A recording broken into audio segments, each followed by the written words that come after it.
Welcome back दोस्तों आज के वीडियो में हम बात करेंगे पीएफसी सर्किट पे। पीएफसी, ये पीएफसी सर्किट क्या होता है, ये क्यों लगाया जाता है, इसकी ज़रूरत क्या है। पिछले कुछ समय से आप में से कई दोस्तों के मुझे कमेंट्स आ रहे थे कि सर पीएफसी सप्लाई पे वीडियो बनाओ, पीएफसी पे बनाओ। तो एक्चुअली मेरे पास कुछ ढंग की कोई एसएमपीएस आ नहीं रही थी जिसमें मैं इजीली आपको एक्सप्लेन कर पाऊँ, क्योंकि ये सर्किट थोड़े कॉम्प्लिकेटेड से बने होते हैं बहुत सी एसएमपीएस में। तो मेरे को लगता था कि इसमें से मैं आपको समझाऊंगा तो आपको समझ में नहीं आएगा सही से। तो मैं वेट कर रहा था कि कोई ऐसी एसएमपीएस मेरे पास आए रिपेयर के लिए जिसका सर्किट थोड़ा सिंपल बना हुआ हो, तो मैं उस सर्किट के बेसिस पे आपको एक्सप्लेन करूंगा और उस पर वीडियो बनाऊंगा। तो आज मेरे पास एक सर्किट ऐसा आया हुआ था रिपेयर के लिए, तो मैंने सोचा कि चलिए आज इस पर एक वीडियो बना दी जाए, ताकि आप लोगों को भी जो आपकी रिक्वेस्ट चल रही है बहुत टाइम से पीएफसी के लिए, तो वो भी कंप्लीट हो जाएगी। ठीक है दोस्तों, तो चलिए बात करते हैं पीएफसी पे। तो पीएफसी पीएफसी से आप क्या समझते हैं? देखिए, पीएफसी की जो फुल फॉर्म होती है, पूरा नाम इसका क्या होता है, वो होता है पावर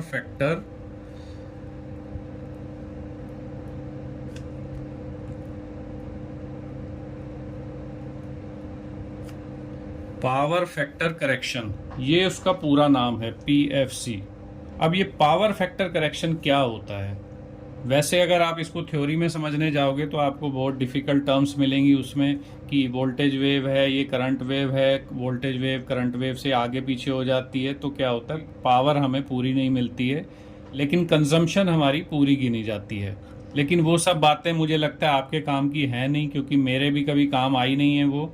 तो हमें प्रैक्टिकल बनना है, तो हमें ये देखना है कि कौन सी चीज़ें प्रैक्टिकली हमारे लिए ज़रूरी हैं, हम वो सीखें। ठीक है ना? तो पावर फैक्टर करेक्शन, इसका अगर मैं सिंपल भाषा में बात करूं तो ये बेसिकली क्या बात कर रहा है, ये कह रहा है कि जो पावर आप यूज करते हो उसका फैक्टर कितना है करेक्शन का, मतलब वो कितनी करेक्ट पावर आ रही है आपके पास। करेक्ट पावर का मतलब है कि आपको जो बिजली विभाग से बिजली आ रही है आपके घर पे, उसके आगे आपने कोई चीज लगा रखी है चलाने के लिए, तो जितनी पावर वो चीज आपकी यूज कर रही है, क्या आपको बिल भी उसका उतना ही आ रहा है, या बीच में कोई बिजली आपकी वेस्टेज हो रही है? यानी कि यहाँ से 100 आपने बिजली ली 100%, और आपकी डिवाइस यूज कर रही है 85%, तो वो जो बीच में 15% की बिजली है वो आपकी वेस्ट हो रही है, क्योंकि पे तो आप 100% के लिए ही पूरा करोगे, आपको बिल तो पूरा 100% का आएगा, लेकिन उसमें से यूज आपने कितनी की, 85%। अब वो क्यों की? क्योंकि आपकी जो बिजली थी उसमें वोल्टेज और करंट की जो पीक्स हैं वो मैच नहीं करती हैं, इसलिए कुछ बिजली उसमें वेस्टेज हो जाती है। ठीक है दोस्तों, तो आज हम इसको थोड़ा सिंपल टर्म्स में समझेंगे।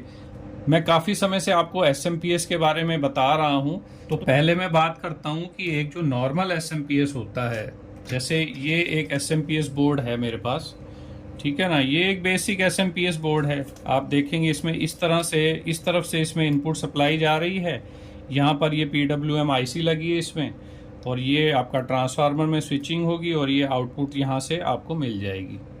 ठीक है, तो ये जो बेसिक से एसएमपीएस होते हैं, नॉर्मल छोटे वाले जो एसएमपीएस हैं, वो किस तरह से काम करते हैं उस पर पहले एक बात कर लेते हैं। तो मैं एक छोटा सा पहले सिंपल डायग्राम यहाँ बना लेता हूँ एक एसएमपीएस के लिए। ठीक है, तो जैसे कि ये हमारा, आप मान लीजिए कि ये कैपेसिटर है हमारा, कौन सा, ये डीसी मेन कैपेसिटर है जो 310 वोल्ट यहाँ पर हमें डीसी मिलती है। ठीक है, ये इसकी प्लस साइड हो गई, ये इसकी माइनस साइड हो गई, तो इसको हम कर देते हैं ग्राउंड यहाँ से। अब ये जो प्लस वाली लाइन है ये सीधी कहाँ चली जाती है, ट्रांसफार्मर की वाइंडिंग में, जो प्राइमरी वाइंडिंग है आपकी, इसमें ये प्लस वाली वायर आ जाती है। उसके बाद ये जो वाइंडिंग का दूसरा सिरा है, ये यहाँ से कोई भी स्विचिंग डिवाइस होगी, या तो आपका कोई ट्रांजिस्टर लगा होगा या मॉसफेट लगा होगा, कुछ भी स्विचिंग के लिए लगा होगा, उसमें चली जाएगी।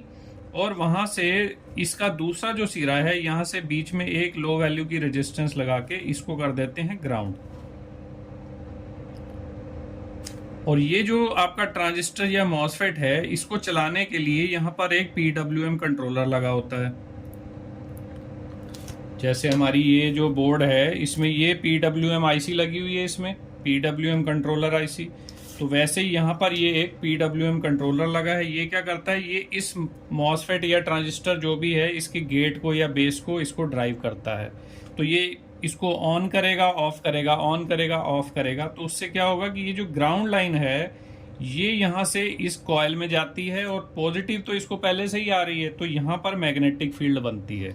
मैग्नेटिक फील्ड बनने से क्या होता है कि ये जो ट्रांसफार्मर की कोर है उसकी दूसरी तरफ जो सेकेंडरी वाइंडिंग लगी हुई है इसमें वोल्टेज इंड्यूस होते हैं। उस वोल्टेज को हम यहाँ एक डायोड लगा लेते हैं और फिर उसके बाद यहाँ एक कैपेसिटर लगा के और ये सर्किट को हमने कंप्लीट कर लिया। यहाँ से हमने आउटपुट ले ली, ये हमारी प्लस है और ये हमारा माइनस हो गया। तो ये बेसिक एक एसएमपीएस की वर्किंग होती है इस तरह से। अब अगर जब यहाँ पर आप लोड लगाते हैं, कुछ लगाते हैं, तो वोल्टेज ड्रॉप करती है। अब उस वोल्टेज को सेंस करने के लिए क्या होता है, यहाँ से एक फीडबैक सर्किट बनाया जाता है। ठीक है ना, यहाँ से हमने एक पॉजिटिव लाइन से कनेक्ट कर लिया, इस पे हम लगाते हैं एक रेजिस्टेंस और फिर एक और रेजिस्टेंस और इसको हमने कर दिया ग्राउंड।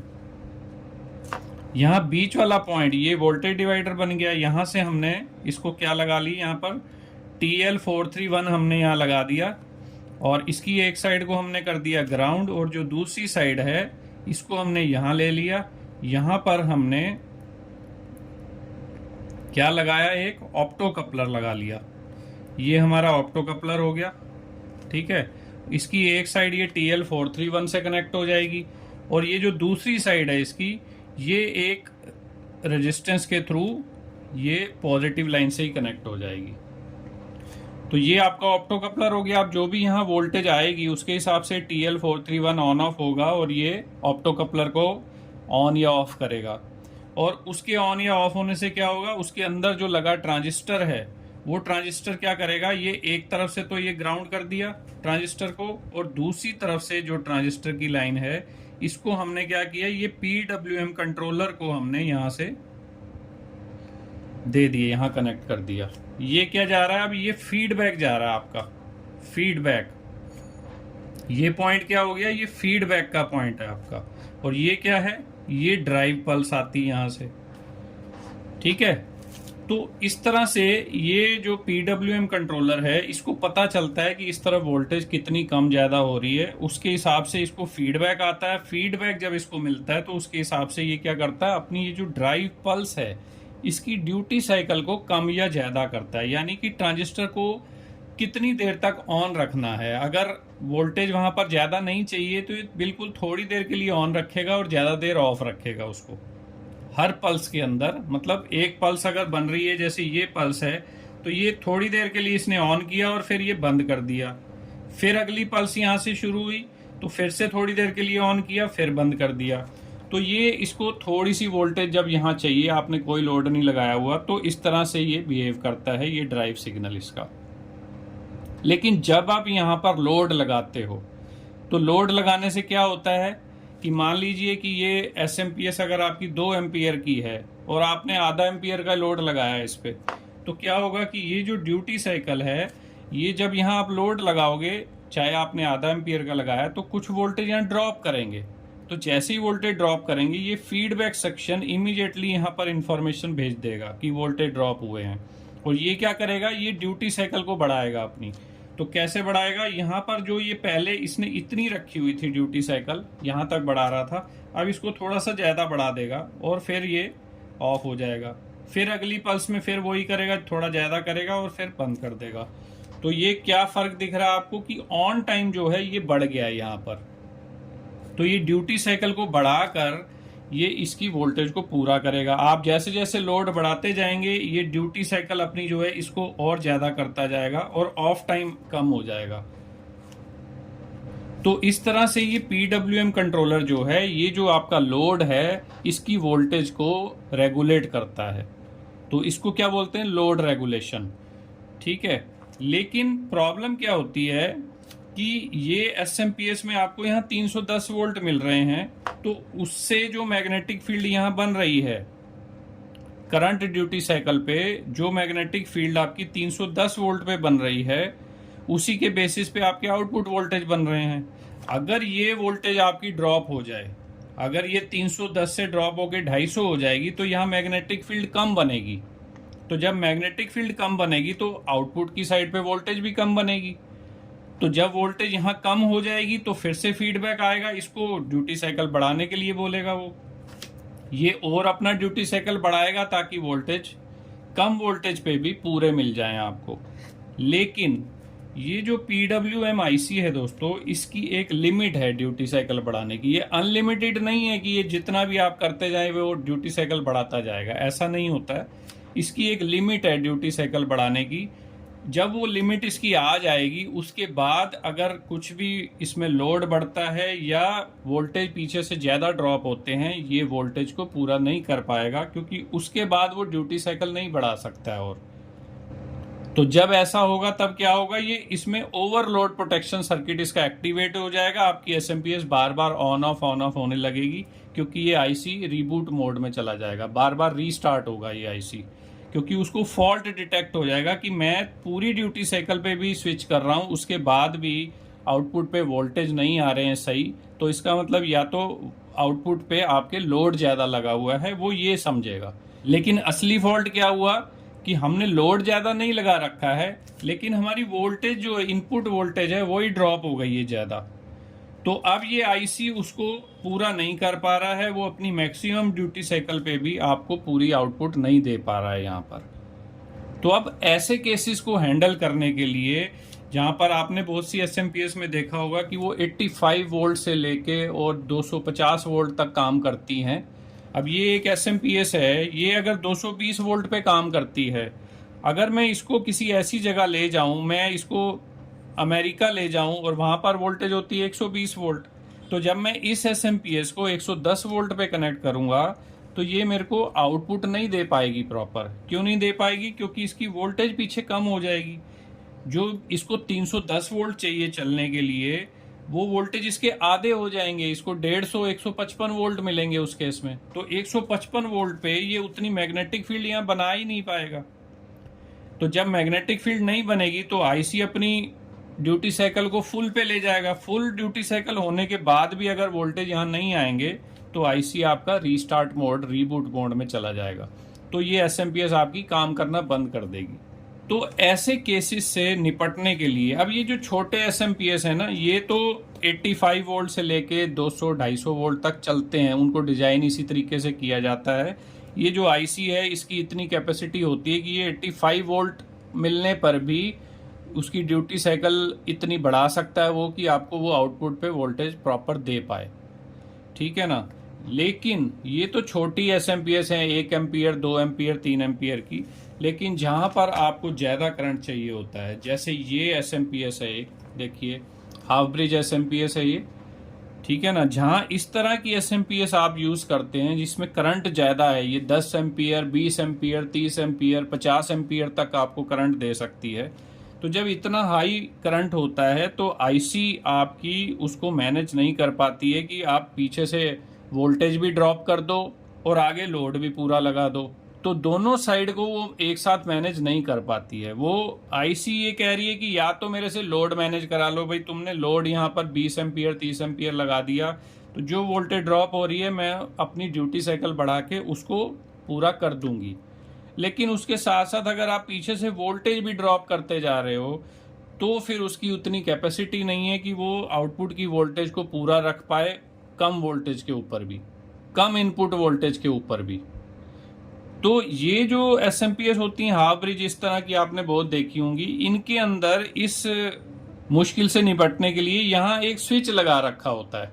ये मैंने जब हाफ ब्रिज की सीरीज बनाई थी उसके अंदर मैंने आपको ये स्विच के बारे में एक्सप्लेन किया था कि ये जो स्विच है ये 120 और 220 के लिए लगा होता है, कि अगर आप 220 पे चलाना चाहते हो इसको 220 वोल्ट पे, तो इस स्विच को आप 220 पे रखेंगे। अगर आप इसको 120 वोल्ट पे चलाना चाहते हो तो आप इस स्विच को 120 की तरफ कर देंगे, इस तरफ। तो उससे होगा क्या? उससे होगा ये कि ये SMPS जो है, जब आप 120 वोल्ट देंगे और ये स्विच को इधर कर देंगे तो भी ये एसएमपीएस, ये जो दोनों आपके कैपेसिटर लगे हैं, इसमें 150 वोल्ट डाल देगी। 155 वोल्ट, 160 वोल्ट के आसपास इन दोनों में आएंगे। तो जब टोटल आप करोगे तो आपको 310 320 वोल्ट टोटल मिलेगा उस केस में, अगर आप 120 वोल्ट दे रहे हैं यहाँ से। और अगर आप इसको 220 पे कर देते हो तो भी वो उस केस में जो आपने 220 वोल्ट दी है उस वोल्टेज को वो डिवाइड करती है। डिवाइड करके यहाँ 155 इसमें देगी, 155 इसमें देगी, तो ये टोटल आपका 310 वोल्ट हो जाएंगे। तो यानी कि ये स्विच की मदद से आप वोल्टेज चाहे इसमें 220 दें चाहे 120 दें, दोनों केस में आप स्विच को चेंज करके इस कैपेसिटर की वोल्टेज को सेम रख सकते हो। यानी कि 220 वोल्ट दिया, स्विच आपने 220 पे रखा, यानी कि स्विच आपका ओपन है, स्विच कोई काम नहीं कर रहा है जब, तो ये जो 220 है ये ऑटोमेटिकली यहाँ डिवाइड होके दोनों कैपेसिटर में 155 वोल्ट इसमें, 155 इसमें, 155, तो दोनों में 155 वोल्ट होंगे, तो टोटल आपको 310 वोल्ट उस केस में मिल जाएंगे। लेकिन अगर वोल्टेज आपकी ड्रॉप हो गई है, आपने स्विच को ऑन कर दिया है, तो ऑन करने से वो जो वोल्टेज की डिवीजन हो रही थी, यानी कि वो जो वोल्टेज को डिवाइड कर रहा था वो डिवाइड करना बंद कर देगा और पूरी की पूरी वोल्टेज इस कैपेसिटर में भी भेज देगा और इसमें भी भेज देगा। तो उस केस में भी क्या होगा कि इसमें फिर से 155 वोल्ट आ जाएंगे और इसमें भी आ जाएंगे। तो यानी कि कहने का मतलब ये है कि ये स्विच क्या कर रहा है, ये इस कैपेसिटर पे आपकी वोल्टेज 310 ही रखता है टोटल, चाहे आप उसको 120 वोल्ट पे चलाएं चाहे आप उसको 220 पे चलाएं, सिर्फ आपका स्विच सही जगह पे होना चाहिए। तो ये मैनुअल तरीका है कि आप उसको कितनी वोल्टेज दे रहे हो उसके हिसाब से आप स्विच को कम ज्यादा कर रहे हो, ठीक है ना। अब इसी सिस्टम को ऑटोमेटिक जब कर देते हैं तो उसी का नाम होता है दोस्तों पीएफसी। ये जो स्विच वाला मैनुअल फंक्शन है, इसी फंक्शन को आप अगर ऑटोमेटिक कर दें कि भाई मुझे नहीं पता कितनी वोल्टेज कोई लगाएगा इसमें, वो जितनी भी लगाए यहाँ पर वोल्टेज पूरी मिलनी चाहिए, तो इस स्विच की जगह पे हम एक सर्किट यूज करते हैं जिसको हम बोलते हैं PFC circuit, power factor correction circuit. अब वो क्या होता है, चलिए उसके बारे में थोड़ी सी बात कर लेते हैं। ये तो आपको बेसिक एक एसएमपीएस का मैंने डिजाइन बना के यहाँ बताया है। अब इसी एसएमपीएस के डिजाइन से ही हम समझेंगे कि पीएफसी वाला जो सर्किट है वो क्या होता है, वो कैसे बना होता है। होता वो इसी तरह से ही है, ये इसी एसएमपीएस के स्टाइल से ही वो भी काम करता है, यही तरीके के कंपोनेंट उसमें भी लगे होते हैं, वो कोई अलग नहीं है। आमतौर पे लोग पीएफसी सर्किट को बहुत मुश्किल सा समझते हैं, उनको लगता है पता नहीं क्या ही रॉकेट साइंस होगी उसके अंदर, तो ऐसा कुछ नहीं है दोस्तों, बहुत सिंपल है वो। और ये जो सर्किट पीएफसी का होता है, ये आप ये मान के चलें कि आपकी एसएमपीएस का ही सर्किट है, उसी का ही कॉपी करके एक सर्किट और बना दिया। यानी कि जो भी पीएफसी वाली आपकी एसएमपीएस होगी उसके अंदर ऐसे वाले दो सर्किट बने होंगे, एक पहले होगा एक बाद में होगा। तो अब बाद वाला तो ये सर्किट है आपका। अब इससे पहले वाला जो सर्किट है, जो पीएफसी का सर्किट है, उसको हम डिस्कस कर लेते हैं। तो मैं एक नया पेपर ले लेता हूं, ये इस पे आपको एक्सप्लेन करता हूं। मैं यहीं से ही आपको दिखाऊंगा कि किस तरह से एसएमपीएस के ही सर्किट को थोड़ा सा मॉडिफाई करके पीएफसी का सर्किट बनाया जाता है, ठीक है। तो ये हमारा एसएमपीएस का सर्किट है, बना हुआ है। तो इसमें आप देखेंगे जैसे यहाँ पर एक कैपेसिटर लगा है, तो ये एक कैपेसिटर हमने यहाँ लगा लिया, ठीक है। ये इसकी पॉजिटिव हो गई, ये इसकी नेगेटिव हो गई। यहाँ पर ये पॉजिटिव हो गया, यहाँ पर हमें कितने मिल रहे हैं, 310 वोल्ट आ रहे हैं यहाँ पर, ठीक है। ब्रिज से, जब ब्रिज रेक्टिफायर से वोल्टेज जो बन के कैपेसिटर पे पहुंचती है तो यहाँ पर 310 वोल्ट मिलते हैं उस टाइम हमें, ठीक है ना।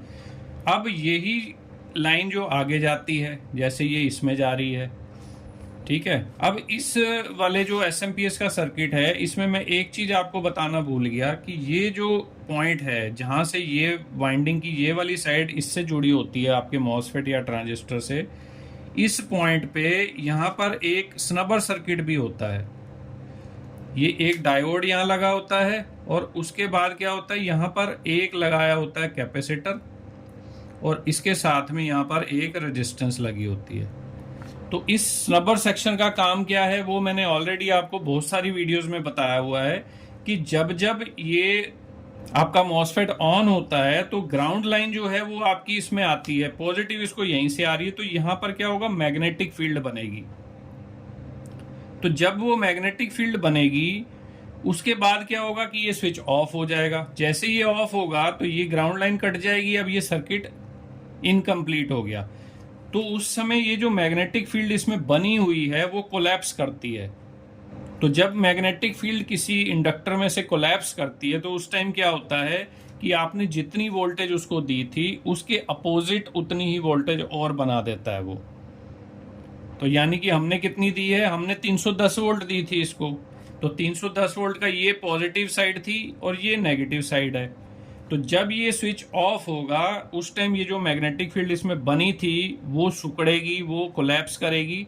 जब वो कोलैप्स करेगी तो इसमें 310 वोल्ट और बन जाएंगे, लेकिन अपोजिट पोलैरिटी में, यानी कि उसका नेगेटिव इस तरफ हो जाएगा और पॉजिटिव इस तरफ हो जाएगा। तो ये जो एक्स्ट्रा वोल्टेज आ गई है कि 300 ये और 300 इसने बना दी, यानी कि दो आपकी अगर बैटरी हो, अगर आपके पास दो सेल हैं, पेंसिल सेल होते हैं, एक सेल आपने यहाँ लगाया, उसकी सीरीज में अगर आपने एक और लगा दिया तो 1.5 वोल्ट इसमें था, 1.5 वोल्ट, 1.5 एक और लगा दिया तो टोटल वोल्टेज कितनी हो जाएगी, डबल हो जाएगी आपकी 3 वोल्ट। उसी तरह से ये आपका सेल कितना है, 310 वोल्ट का, यहाँ से 310 आ रही है। जब ये स्विच बंद हुआ तो 310 यहाँ भी बन गई एक और, तो 310 ये और 310 और, तो ये टोटल 620 वोल्ट हो जाएंगी जो आपके इस पे मॉसफेट पे आएगी।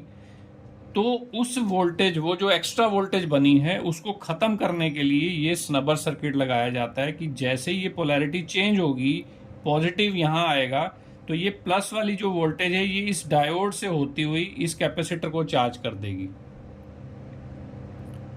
और ये रेजिस्टेंस क्यों लगाई है, ये रेजिस्टेंस इस कैपेसिटर को डिस्चार्ज करने के लिए है कि ये धीरे धीरे इसको डिस्चार्ज कर देगी जो इसमें स्टोर्ड है।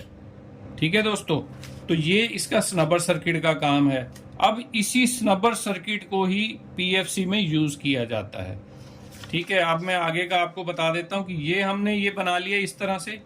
ये जो प्लस 310 वोल्ट हैं ये कहाँ जा रहे हैं हमारे, ये प्राइमरी वाइंडिंग की कॉइल में। तो अब ये जो कॉइल है इसको मैं ऐसे ना बना के, अगर मैं इसको इस तरह से बना देता हूं,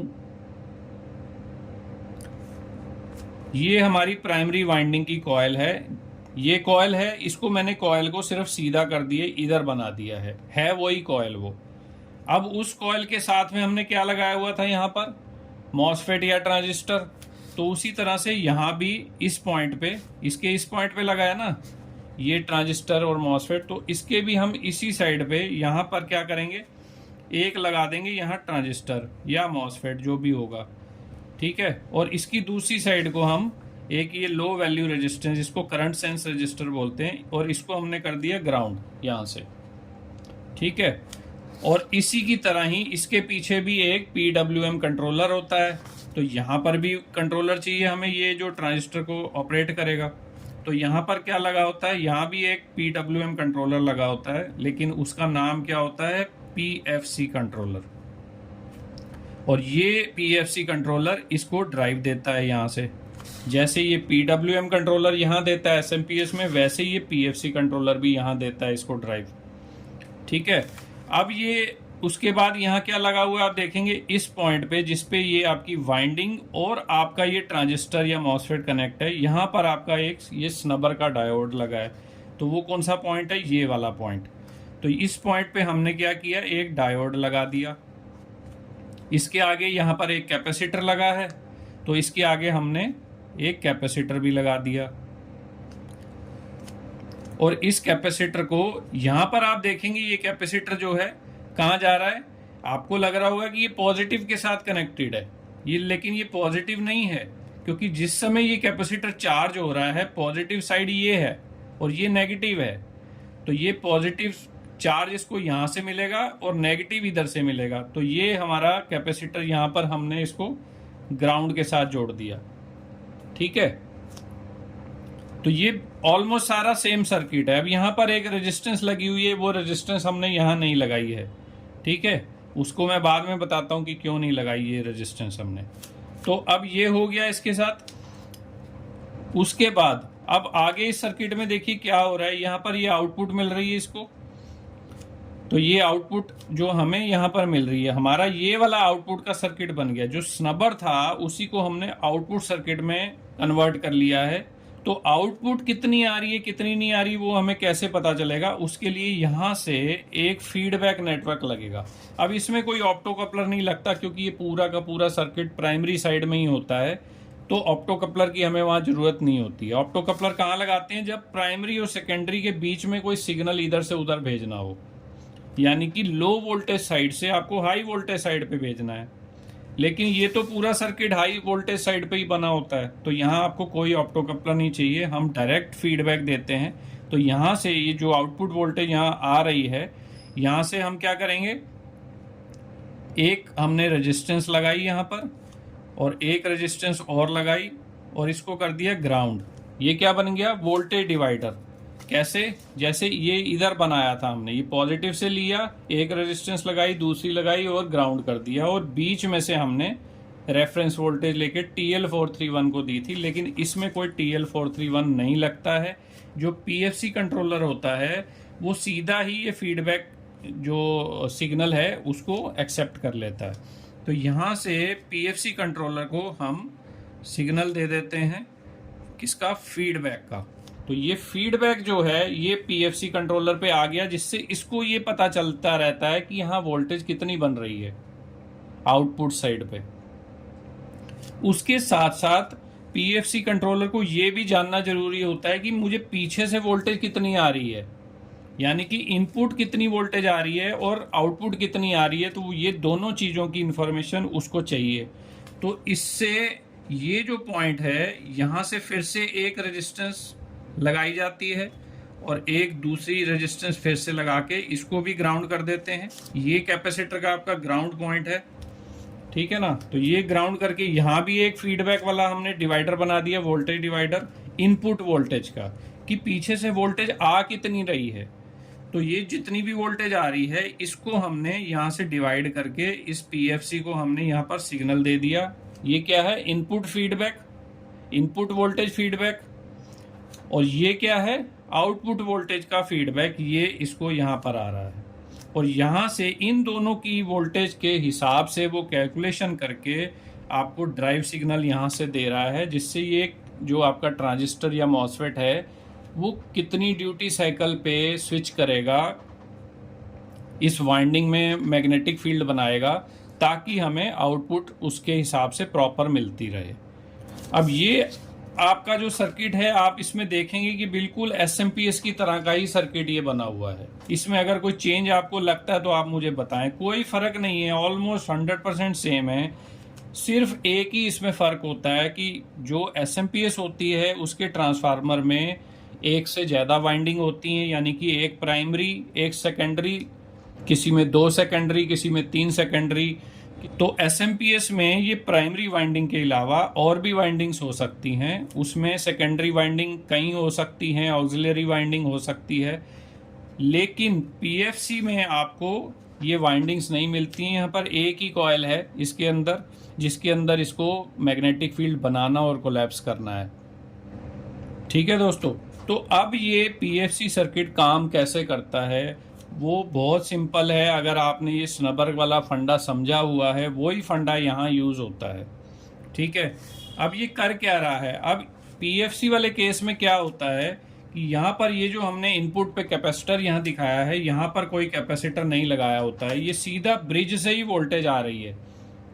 तो ब्रिज रेक्टिफायर की जो वोल्टेज है उसको ये सेंस करता है पहले कि इनपुट वोल्टेज कितनी आ रही है। अब जितनी भी इनपुट आ रही है उसके हिसाब से ये स्विचिंग करेगा यहाँ पर इसके अंदर।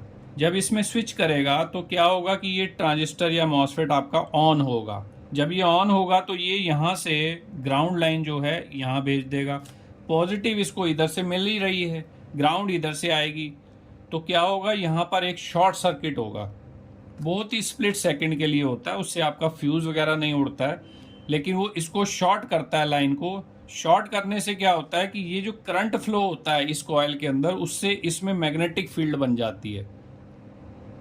अब मैग्नेटिक फील्ड बन गई और जैसे ही मैग्नेटिक फील्ड यहाँ बनी है और ये स्विच आपका ऑफ हो गया अगली पल्स में। अब ये स्विच के ऑफ होने के बाद ही सारा जादू होता है यहाँ पर। अब क्या होगा, जैसे ये स्विच ऑफ होगा दोस्तों, तो यहां पर जो पहले इधर से प्लस वोल्टेज आ रही थी, पॉजिटिव वोल्टेज, और इधर नेगेटिव थी, तो ये जो मैग्नेटिक फील्ड इसमें बनी है वो कोलैप्स करेगी। तो क्या होगा, इसकी पोलैरिटी चेंज हो जाएगी। अब ये साइड माइनस हो जाएगी और ये साइड प्लस हो जाएगी। और जैसे ही ये साइड प्लस होगी आपकी, तो उससे क्या होगा, ये डायोड आपका जो है ये फॉरवर्ड बायस हो जाएगा। यहाँ पॉजिटिव आ गई इसके एनोड पे, तो ये फॉरवर्ड बायस होने से क्या होगा कि ये जो एक्स्ट्रा वोल्टेज जनरेट हुए हैं, ठीक है ना, 300 वोल्ट अगर पहले से आपको आ रहे हैं और यहाँ पर और वोल्टेज बनेंगे, तो वो वोल्टेज जो है ये डायोड पास करके इस कैपेसिटर पे भेज देगा।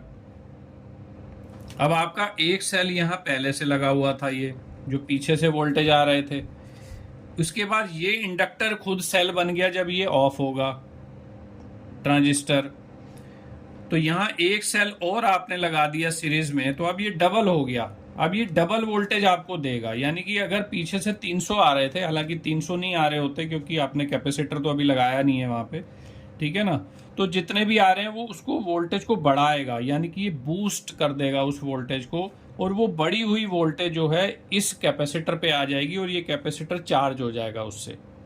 अब ये जो कैपेसिटर यहाँ चार्ज होगा, इसकी वोल्टेज वापस नहीं जा सकती है क्योंकि यहाँ बीच में डायोड लगाया हुआ है। डायोड वन वे कंडक्ट करता है। ये वोल्टेज यहाँ से इस तरफ आ सकती है ऐसे, लेकिन ये वापस नहीं जा सकती क्योंकि ये डायोड रिवर्स बायस हो जाएगा, ये वापस नहीं जाने देगा। जो वोल्टेज इधर आ गए वो कैपेसिटर पे आ गए, लेकिन कैपेसिटर से वोल्टेज वापस नहीं जाएंगे।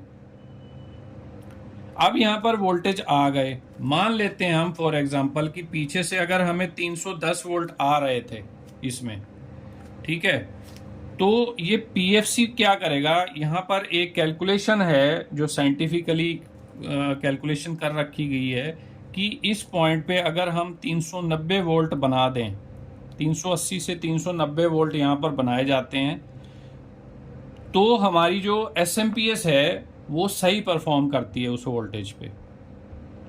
तो अगर हमारी इनपुट 310 वोल्ट है, तो ये पीएफसी कंट्रोलर क्या करेगा कि ये यहाँ से सेंस कर रहा है कि यहाँ वोल्टेज कितनी है। इसको पता है कि 310 वोल्ट आ रही है, इसको ये भी पता है कि मुझे 390 आगे देनी है। तो अब ये इंटरनली कैलकुलेट कर लेगा कि मुझे 80 वोल्ट और बनाने हैं यहाँ पर इस इंडक्टर के थ्रू, तो ये उतना ही ड्राइव करेगा इसको, ट्रांजिस्टर को उतना ही ड्यूटी साइकिल रखेगा, जिससे कि यहाँ पर 80 वोल्ट के बराबर की मैग्नेटिक फील्ड बन जाए।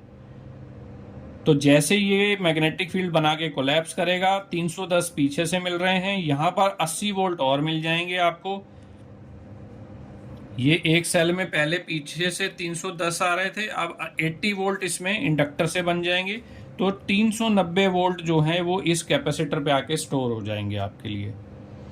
और इसी कैपेसिटर की जो वोल्टेज है उसको ये वाला जो दो रेजिस्टेंस लगा के यहाँ पर बनाया हुआ है फीडबैक, यहाँ से ये फीडबैक लेके वापस इसको जा रहा है, जिससे इसको ये पता चलता रहे कि जो कैलकुलेशन मैंने करके यहाँ पर स्विचिंग कराई थी, क्या उतने ही वोल्ट यहाँ पर बन गए हैं कि नहीं बने हैं 390। तो अगर ये वोल्टेज कम बन रहे हैं तो ये अपनी ड्यूटी साइकिल को और बढ़ाएगा जब तक ये 390 नहीं हो जाते हैं, और अगर ज़्यादा हो रहे हैं तो उसको कम करके 390 पे ही इसको रेगुलेट करेगा कि ये वोल्टेज 390 से ना नीचे जाए ना ऊपर जाए। ठीक है दोस्तों, तो ये है पीएफसी सर्किट का काम। इसका बेसिक काम यही है कि पीछे की वोल्टेज कितनी भी कम हो जाए, अगर पीछे 310 की जगह मान लीजिए आपको 200 वोल्ट ही आ रहे हैं पीछे से, और इसको पता है कि अब 200 वोल्ट आ रहे हैं, आगे 390 देने हैं, तो ये इसको 190 वोल्ट यहाँ बनाएगा, इसकी स्विचिंग को ज़्यादा कर देगा, बढ़ा देगा ड्यूटी साइकिल को, और आपको 190 वोल्ट इस इंडक्टर पे बनने लग जाएंगी। ये जो वाइंडिंग है आपकी, तो 200 पीछे से 190 ये, यहाँ आपको फिर भी 390 मिलेंगे। ये वोल्टेज अगर और ड्रॉप कर देंगे, आप 100 वोल्ट देंगे पीछे से, तो ये 100 वोल्ट को यहाँ पर 290 वोल्ट बनाएगा, तो 390 वोल्ट आपको यहाँ देगा। यानी कि पीछे की वोल्टेज कितनी भी ऊपर नीचे होती रहे, ये आपको यहाँ फिक्स वोल्टेज देगा। अब ये जो फिक्स वोल्टेज देगा, इसका क्या फायदा होगा हमें दोस्तों, ये तो आप समझ ही गए होंगे कि ये जो मैंने पहले आपको एक्सप्लेन किया था कि ये जो PWM कंट्रोलर है हमारा, ये जो लोड की वोल्टेज है इसको रेगुलेट करता है। इसको रेगुलेट करने के हिसाब से उसके पास ड्यूटी साइकिल की एडजस्टमेंट है, सब कुछ है। लेकिन जब पीछे से वोल्टेज ड्रॉप होते हैं तो ये दोनों चीज़ों को मैनेज नहीं कर पाता है। एक लिमिट तक मैनेज कर पाएगा, उसके बाद उसकी कैपेसिटी ख़त्म हो जाएगी और वो आईसी जो है रीबूट होने लग जाएगा बार बार। तो ये दिक्कत हमारी सप्लाई में ना आए, हम लोड जितना भी लगा रहे हैं हमें वोल्टेज पूरी मिलनी चाहिए।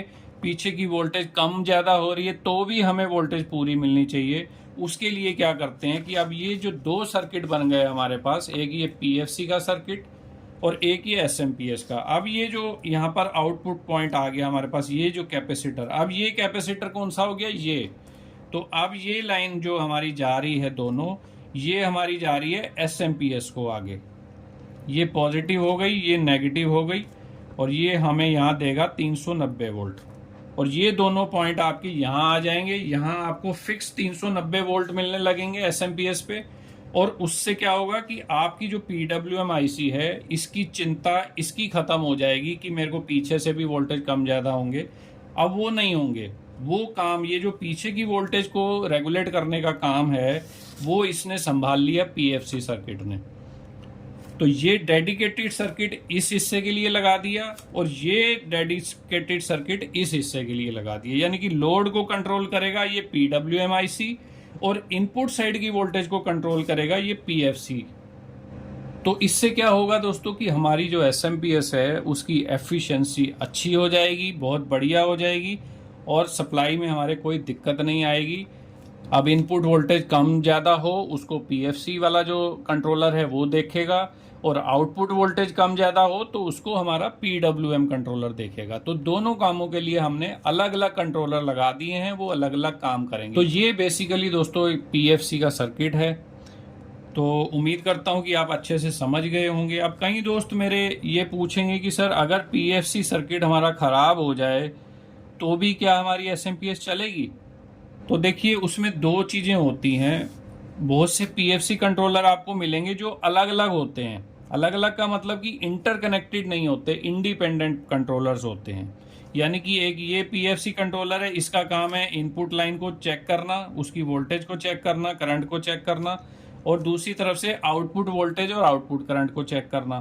तो ये बस इन दो फैक्टर्स को लेके यहाँ पर अपनी स्विचिंग कराता है और आपको आउटपुट देता रहता है। उस आउटपुट को यूज़ करके जो हमारा पीडब्ल्यूएम आईसी है वो अपना इस वोल्टेज को लेके आगे का काम करता है, और ये इसको लोड की वोल्टेज को रेगुलेट कराता रहता है कि ये वोल्टेज अब सही रहनी चाहिए, मुझे पीछे वाली वोल्टेज की कोई चिंता नहीं है अब, ठीक है ना। तो ये तो होते हैं इंडिपेंडेंट सर्किट। तो जो इस तरह के सर्किट होंगे उसमें अगर आपका पीएफसी वाला सेक्शन अगर ख़राब हो गया है, काम नहीं कर रहा है आपका सेक्शन, तो सप्लाई आपकी तब भी चलेगी। क्यों चलेगी? मान लीजिए ये आईसी ख़राब हो गया, ये स्विचिंग ही नहीं करवा रहा है यहाँ पर, तो उस केस में क्या होगा, यहाँ से पीछे से जो वोल्टेज आया आपको 310, वो सिंपल इस वाइंडिंग में से पास होके और इस डायोड में से पास होके सीधा इस कैपेसिटर पे आ जाएंगे, और इस कैपेसिटर पे आपको कितने वोल्ट मिलेंगे? वही 310 वोल्ट जो पीछे से आ रहे हैं वही आपको यहाँ मिल जाएंगे। तो 310 वोल्ट पे आपकी एसएमपीएस चलेगी, जैसे पहले चल रही थी वैसे ही चलती रहेगी। फिर से उस कंट्रोलर को अब दोनों चीज़ों को मैनेज करना पड़ेगा। अगर वोल्टेज ड्रॉप होगी तो इसको भी इसको देखना पड़ेगा, और आउटपुट लोड को भी इसको ही देखना पड़ेगा। लेकिन बहुत सी एसएमपीएस आजकल जो आती हैं वो इस तरह की भी आती हैं दोस्तों, जिसमें ये जो पीएफसी कंट्रोलर है ये कनेक्टेड होता है आपके पीडब्ल्यूएम कंट्रोलर से। मतलब आईसी अलग अलग होते हैं। कई आईसी आते हैं जिसमें एक ही आईसी में पीएफसी कंट्रोलर और पीडब्ल्यूएम कंट्रोलर दोनों एक ही आईसी के अंदर ही होते हैं। और कहीं आपको ये भी मिलेंगे कि पीएफसी कंट्रोलर अलग से लगा हुआ है, पीडब्ल्यूएम कंट्रोलर अलग से लगा हुआ है, लेकिन वो हैं तो अलग अलग, पर एक ही कंपनी ने बनाया होता है उनको। तो उन्होंने कुछ ऐसा सिस्टम रखा होता है कि जब ये वोल्टेज आउटपुट वाली, जब ये आउटपुट की जो वोल्टेज है 390 वोल्ट, ये जब सही से मिलेगी, इसका फीडबैक इसको मिलेगा, पीएफसी कंट्रोलर को पता चल जाएगा कि आउटपुट वोल्टेज बिल्कुल सही है, तब ये यहाँ से एक सिग्नल भेजेगा पीडब्ल्यूएम आईसी को। पीडब्ल्यूएम आईसी को ऑन होने के लिए सिग्नल तब भेजेगा ये जब इसकी वोल्टेज यहाँ पर 390 वोल्ट मिल जाएगी इसको। और ये जो पीडब्ल्यूएम आईसी को सिग्नल जा रहा है वो सिग्नल यहाँ से इसको पीडब्ल्यूएम आईसी को आ जाएगा, कहाँ से? पीएफसी से। तो जब ये सिग्नल इसको मिलेगा तब ये आईसी अपनी स्विचिंग को शुरू करेगी। तो इसका मतलब ये हो गया कि जब तक ये पीएफसी कंट्रोलर काम नहीं करेगा और यहाँ पर वोल्टेज 390 नहीं बनेंगे, तब तक ये पीडब्ल्यूएम कंट्रोलर को ऑन होने के लिए सिग्नल नहीं भेजेगा। और जब तक ये सिग्नल नहीं भेजेगा आपका पीडब्ल्यूएम कंट्रोलर ऑन नहीं होगा और आपकी सप्लाई बंद रहेगी उस केस में। तो ये दोनों तरह के कंट्रोलर्स आजकल आते हैं मार्केट में। कुछ सप्लाई इस तरह से डिजाइन की होती है कि जब तक पीएफसी ना चले तब तक हमें एसएमपीएस आउटपुट ना दे। पहले हमारी इनपुट वोल्टेज को रेगुलेट होना जरूरी है, उसके बाद ही हमारी आगे की एसएमपीएस काम करे और आउटपुट देगी। ये इस तरह के सर्किट होते हैं। लेकिन कुछ सर्किट आपको ऐसे भी मिलेंगे जिसमें दोनों आईसी इंडिपेंडेंट हैं। अगर ये आईसी आपका खराब हो गया है तो सिंपली ये वोल्टेज जो 310 आ रही थी वो 310 वोल्ट सीधा कैपेसिटर पे आ जाएगी और इसी 310 वोल्ट से आपका एसएमपीएस चलने लग जाएगा। ये वाला जो सिग्नल है, जो आपस में कम्युनिकेशन है इन दोनों आईसी का, ये नहीं होता है उसके अंदर। तो ऐसा अगर केस होगा तो आपकी एसएमपीएस तब भी चलती रहेगी। और अगर ये कम्युनिकेशन सिस्टम होगा बीच में सिग्नल का, तो फिर उस केस में आपकी एसएमपीएस आउटपुट नहीं देगी। आपको पहले पीएफसी को ठीक करना ही पड़ेगा दोस्तों। ठीक है दोस्तों, तो ये पूरा सर्किट की एक्सप्लेनेशन है। अब मैं आपको एक जो बोर्ड में कह रहा था कि जो मेरे पास आया है वो भी आपको दिखा देता हूँ फिजिकली कि कैसा होता है पीएफसी। तो देखिए ये वो बोर्ड है दोस्तों जिसमें पीएफसी का सेक्शन और एसएमपीएस का सेक्शन, ये दोनों सेक्शन इसमें बने हुए हैं। तो इसमें अगर आप यहाँ देखेंगे तो ये इसकी इनपुट सेक्शन है। यहाँ से आप एसी इनपुट वोल्टेज देते हैं, वो फ्यूज में से, और ये जो हमारे डुअल लाइन फिल्टर वगैरह यहाँ लगे हैं इनमें से पास होके, ये ब्रिज रेक्टिफायर लगा हुआ है यहाँ बीच में, इनमें से पास होते हुए ये वोल्टेज जो है आपकी, ये जो है ये पीएफसी चोक है। इसको चोक बोलते हैं। ये ट्रांसफार्मर नहीं है, ये देखने में ट्रांसफार्मर लग रहा है लेकिन इसमें ये इस तरह से एक ही वाइंडिंग बनी होती है बस। ठीक है, तो एक वाइंडिंग में से ये जो वोल्टेज है, इनपुट वोल्टेज, ये सीधा इसमें आ जाती है।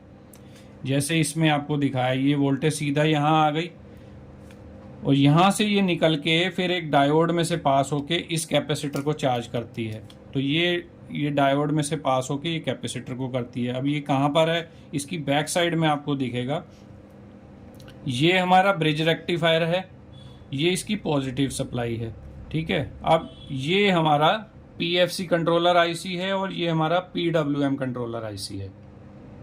और ये जो आपको कंपोनेंट है, ये मॉसफेट जैसा दिख रहा है, ये मॉसफेट नहीं है, ये डायोड है। ठीक है, अब अगर आप यहाँ से देखेंगे, ये हमारा पॉजिटिव टर्मिनल है ब्रिज रेक्टिफायर का। इस टर्मिनल से आप देखेंगे ये कुछ रेजिस्टेंस यहाँ हाई वैल्यू की लगी हुई हैं, ये वाली, और ये सीधा इस पीएफसी कंट्रोलर को इनपुट वोल्टेज की इंफॉर्मेशन दे रही है यहाँ पर कि वोल्टेज कितनी आ रही है इनपुट पे। उसके बाद यही वोल्टेज जो है ये इधर से पास होती हुई यहाँ आ गई। यहाँ से ये एक एनटीसी लगा हुआ है इसके अंदर, एनटीसी से पास होके ये हमारी ये जो पीएफसी चोक है, ये वाइंडिंग जो है हमारी, इसके अंदर ये यहाँ आ गई। और इस वाइंडिंग का जो दूसरा सिरा है वो कौन सा है, मैं मीटर पे एक बार आपको दिखाता हूँ। देखिए ये मीटर को यहाँ रख लेते हैं और इसको हम कंटिन्यूटी पे सेट कर लेते हैं। तो ये मीटर मैंने कंटिन्यूटी पे सेट कर लिया है। ठीक है, तो ये अब हमारा मीटर ये बीप दे रहा है। तो आप देखेंगे कि ये जो हमारा ब्रिज रेक्टिफायर का प्लस वाला सिरा है, ये वाला, ये सिरा सीधा यहाँ पहुंच रहा है, ये देखिए। ठीक है, ये बीच में ये एक एनटीसी है, यहाँ पर आप देखेंगे कम हमें दिखा रहा है रेजिस्टेंस और एनटीसी के बाद ज़्यादा दिखा रहा है क्योंकि एनटीसी की रेजिस्टेंस बीच में ऐड हो गई इसमें। तो ये पॉजिटिव वोल्टेज सीधा यहाँ आ गई इस पॉइंट पे। इसके बाद में इस पॉइंट का दूसरा सिरा कहाँ है, देखिए आप, इसमें किसी पे भी मैं टच कर रहा हूँ, यहाँ पर कुछ नहीं है, ये सीधा इसकी दूसरी साइड पे आ गया है यहाँ पर, ये देखिए। तो ये पॉइंट यहाँ पहुँच गया आपका कॉइल का, और यहाँ से ये पॉइंट इधर आया और इधर से ये यहाँ आ गया एक जंपर और रेजिस्टेंस के थ्रू, और ये हमारा डायोड है। तो इस डायोड में इस तरफ से इसने एंट्री ली, ये एनोड है इसका और ये साइड कैथोड है। तो एनोड से यहाँ से एंट्री हुई और यहाँ से आउट होगी वोल्टेज। अब मैं इसको डायोड मोड पे कर देता हूँ मीटर को, ये डायोड मोड पे आ गया। ठीक है, तो ये हमारी साइड क्या है, एनोड है। तो इसको मैं एक पॉइंट इधर लगाता हूँ और एक साइड इधर लगाता हूँ, तो आप देखेंगे यहाँ डायोड की रीडिंग हमें आ रही है इसमें। ठीक है, तो इधर से वोल्टेज इन हुई, ये वाले पॉइंट से इन हुई और ये वाले पॉइंट से आउट हो गई वोल्टेज। और उसके बाद ये वोल्टेज कहाँ जा रही है, आप देखेंगे ये हमारा कैपेसिटर यहाँ लगा हुआ है। तो ये कैपेसिटर का पॉजिटिव टर्मिनल है, देखिए ये कैपेसिटर लगा है, इसका ये प्लस वाला साइड है और ये माइनस साइड है इसकी। तो प्लस वाली साइड यहाँ से होती हुई डायोड में से यहाँ आ गई, जो कि हमने ये सर्किट बनाया हुआ है। तो सर्किट में आप देख सकते हो कि ये कॉइल थी हमारी, यहाँ से ब्रिज रेक्टिफायर से वोल्टेज आई, इसमें से वाइंडिंग में से पास हुई, वाइंडिंग में से पास होने के बाद ये डायोड में गई, डायोड से निकल के ये हमारे कैपेसिटर को चार्ज कर रही है।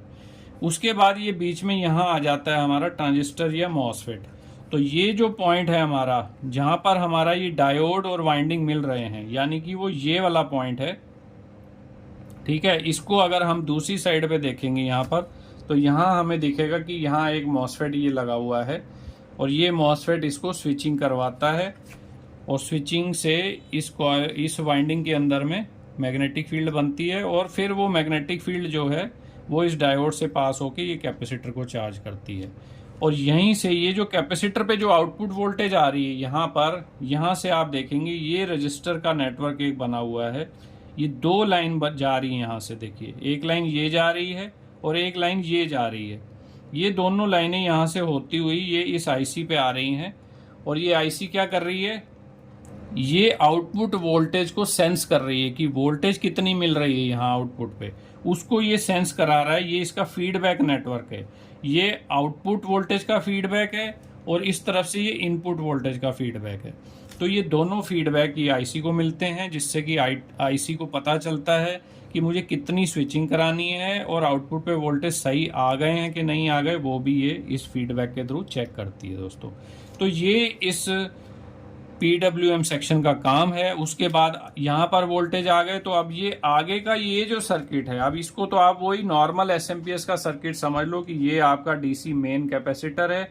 इस पे PFC वाले सेक्शन के थ्रू 390 वोल्ट यहाँ आ गए। अब यहाँ पर वोल्टेज कम होने का कोई रिस्क हमें है नहीं, तो हमारी जो PWM IC है उसको सिर्फ ये आउटपुट की वोल्टेज को ही ध्यान में रखना है, उसी को ही कंट्रोल करना है। उसको इनपुट वोल्टेज से अब कोई लेना देना नहीं होगा, क्योंकि इनपुट वोल्टेज के लिए हमने यहाँ एक अलग से सर्किट बना के लगा दिया। तो बेसिकली क्या हो गया ये कि ये दो SMPS बन गए इसके अंदर। एक SMPS ये है PFC वाला सेक्शन, दूसरा SMPS ये है PWM वाला सेक्शन। PFC वाला सेक्शन जो आपकी इनपुट वोल्टेज है वो कम ज़्यादा हो रही है, उसको रेगुलेट करके यहाँ आपको फिक्स वोल्टेज दे रहा है आउटपुट पे। और PWM वाला सेक्शन उसी वोल्टेज को यूज़ करके आपको फिर से आउटपुट पे वोल्टेज को रेगुलेट करके दे रहा है दोस्तों। तो ये बेसिकली ये इस PFC का काम है दोस्तों। तो उम्मीद करता हूँ कि ये वीडियो से आपने काफ़ी कुछ PFC के बारे में समझा होगा।